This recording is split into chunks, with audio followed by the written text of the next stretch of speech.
A moth goes into a podiatrist's office. A moth goes into a podiatrist's office. Right? You are correct. A moth goes into a podiatrist's office, and the podiatrist's office says, "What's the problem?" And the moth says, "What's the problem? Where do I begin, man?" He goes, "I go to work for Gregory Olinovich, and all day long I work." Honestly, Doc, I don't even know what I'm doing anymore. I don't even know if Gregory Olinovich knows. He only knows that he has power over me, and that seems to bring him happiness. But I don't know. I wake up in a malaise, and I walk here and there. The podiatrist says, "Oh, yeah?" And the moth goes, "Yes." He goes, at night, I sometimes wake up and I turn to some old lady in my bed that's on my arm. A lady that I once loved, Doc.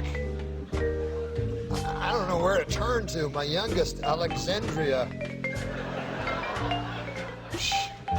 She fell in the cold of last year.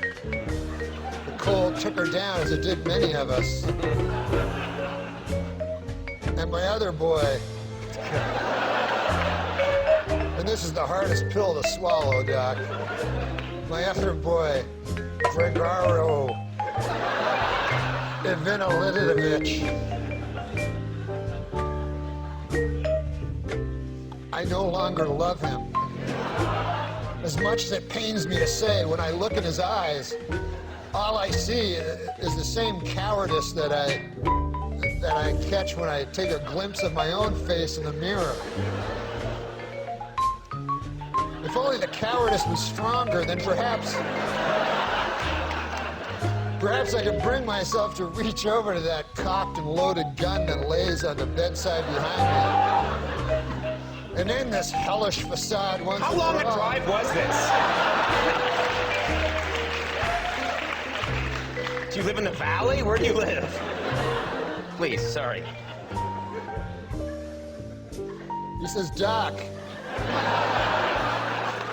sometimes I feel like a spider, even though I'm a moth, just barely hanging on to my web with an everlasting fire underneath me. I'm not feeling good." And so the doctor says, "Moth, man, you're trouble. But you should be seeing a psychiatrist. Why on earth did you come here?" And then the moth said, "Because the light was on."